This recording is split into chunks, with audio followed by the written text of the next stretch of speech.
ನನ್ನ ಮಗಳಿಗೆ ಹಣೆ ಮೇಲೆ ಗಾಯ ಆಗಿದೆ. ಆಕೆ ಪ್ಯಾನಿಕ್ ಆಗಿದ್ದಾಳೆ. ಹಿಂದುಗಡೆ ಸೀಟ್ನಲ್ಲಿ ಕೂತಿದ್ಲು.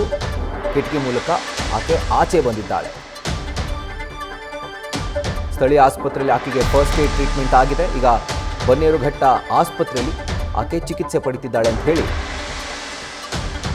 ಈ ಅಪಘಾತದ ಗಾಯಾಳು ಆಗಿರುವಂತಹ ಇಶಾ ಅವರ ತಾಯಿ ನಮ್ಮ ಜೊತೆ ಮಾತನಾಡುವಂತಹ ಸಂದರ್ಭದಲ್ಲಿ ಈ ಮಾತನ್ನ ಹೇಳಿದ್ದಾರೆ.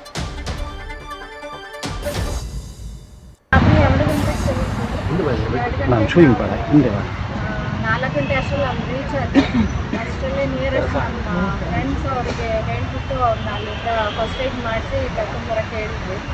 ನಾವು ಅಲ್ಲಿಂದ ಮತ್ತೆ ಪಿಕ್ ಮಾಡಿ ಕರ್ಕೊಂಡ್ಬಂದು ಅಡ್ಮಿಟ್ ಮಾಡಿದ್ವಿ. ಇಬ್ಬರಿಗೆ ಕಾಲ್ಗೆ ಏಟಾಗಿದೆ, ಕಾಲ್ಗೆ ಫ್ರ್ಯಾಕ್ಚರ್ ಆಗಿದೆ, ಇನ್ನೊಬ್ಬರಿಗೆ ಕಾಲ್ಗೆ ಸ್ಟಿಚಸ್ ಬಿದ್ದಿದ್ದಾರೆ. ಒಂದು ನನ್ನ ಮಗಳಿಗೆ ಸ್ವಲ್ಪ ಹಣೆ ಮೇಲೆ ಗಾಯ ಆಗಿದೆ, ಸ್ವಲ್ಪ ಪ್ಯಾನಿಕ್ ಆಗಿದ್ದಾರೆ. ಸೀಟಲ್ಲಿ ಇದ್ರು ಮೇಡಮ್, ಮತ್ತೆ ಅವ್ರಿಗೆ ಹೇಗೆ ಬಂದರು? ಅವರು ಬ್ಯಾಕ್ ಸೈಡ್ ಸೀಟಲ್ಲಿದ್ದರು. ಸೊ ಕಂಟೈನರ್ ಬಸ್ಗೆ ಹೊಡೆದಾಗ ಒಂದು ಗ್ಲಾಸ್ ಬ್ರೇಕ್ ಆಗಿದೆ ಹಿಂದ್ಗಡೆ. ಸೊ ವಿಂಡೋಯಿಂದ ಹೊರಗಡೆಗೆ ಜಂಪ್ ಮಾಡಿ ಹೊರಗಡೆ ಬಂದಿದ್ದಾರೆ. ಸೊ ಫಸ್ಟ್ ಏಡ್ ಸಿರಾ ಹಾಸ್ಪಿಟಲ್ ಮಾಡಿಸ್ಕೊಂಡು ಆಮೇಲೆ ಹೊರಗಡೆ ಬರುವಾಗ ವಿಂಡೋ ಮೂಲಕ ಹೊರಗಡೆ ಬಂದು ಆ ಟೈಮಲ್ಲಿ ಒಳಗಡೆ ಇದ್ರಂತೆ.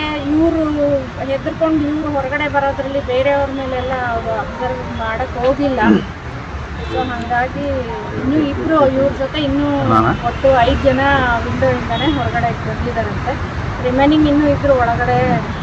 ಆಲ್ರೆಡಿ ಅಲ್ಲಿ ಸ್ಮೆಲ್ಸ್ ಬರ್ತಾ ಇದ್ರು ಹೊಗೆದು ಅಂತ ಹೇಳಿ ಹೇಳಿದ್ರು.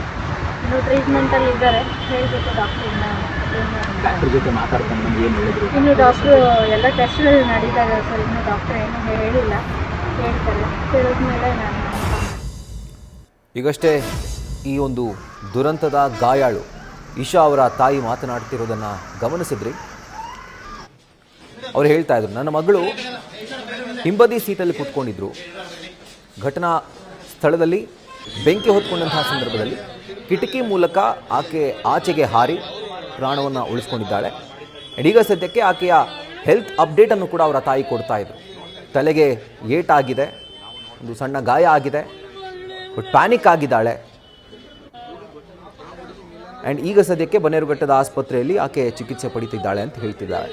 ಮತ್ತೊಂದು ಕಡೆಯಲ್ಲಿ ಆಕೆ ಜಂಪ್ ಆದಂತಹ ಸಂದರ್ಭದಲ್ಲಿ ಸ್ಥಳೀಯ ಆಸ್ಪತ್ರೆಯಲ್ಲಿ ಆಕೆಗೆ ಫಸ್ಟ್ ಏಡ್ ಟ್ರೀಟ್ಮೆಂಟನ್ನು ನೀಡಲಾಗಿತ್ತು. ಅದಾದ ನಂತರ ಹೆಚ್ಚಿನ ಚಿಕಿತ್ಸೆಗಾಗಿ ಬನ್ನೇರುಘಟ್ಟದ ಖಾಸಗಿ ಆಸ್ಪತ್ರೆಗೆ ಆಕೆಯನ್ನು ರವಾನೆ ಮಾಡಲಾಗಿತ್ತು. ಈಗ ಸದ್ಯಕ್ಕೆ ಆಕೆ ಸೇಫ್ ಆಗಿದ್ದಾಳೆ.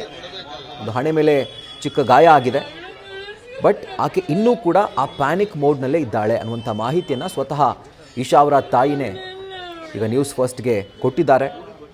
ನೋಡಿ, ಬಸ್ ಅಂತಂದರೆ ಒಂದು ಎಸ್ಪೆಷಲಿ ಸ್ಲೀಪರ್ ಬಸ್ಗಳಲ್ಲಿ ಆ ಎನ್ವೈರ್ಮೆಂಟ್, ಆ ವಾತಾವರಣ ಇರುತ್ತಲ್ಲ, ತುಂಬ ಕಾಂಪ್ಯಾಕ್ಟ್ ಆಗಿರುತ್ತೆ. ಅಂದರೆ ಮಾಮೂಲಿ ರೆಗ್ಯುಲರ್ ಪ್ಯಾಸೆಂಜರ್ ಬಸ್ಗಳಲ್ಲಿ ನೀವು ನೋಡ್ತಾ ಇದ್ದರೆ ಅದಕ್ಕೆ ಕಿಟಕಿಗಳಿರ್ತಾವೆ, ಚಕ್ಕಂತ ಓಡಲಿಕ್ಕೆ ನಿಮಗೆ ಅಟ್ಲೀಸ್ಟ್ ಐಡಿಯಾ ಆದರೂ ಹೊಳೆಯುತ್ತೆ. ಬಟ್ ಇಂಥ ಸ್ಲೀಪರ್ ಬಸ್ಗಳಲ್ಲಿ ಕಂಪಾರ್ಟ್ಮೆಂಟ್ಗಳಿರೋದ್ರಿಂದ ಕೆಲವೊಂದಷ್ಟು ಮೇಲ್ಗಡೆ ಅಪ್ಪರ್ ಬರ್ತಲ್ಲಿರ್ತಾವೆ, ಕೆಲವೊಂದಷ್ಟು ಲೋವರ್ ಬರ್ತ್ ಇರ್ತಾವೆ.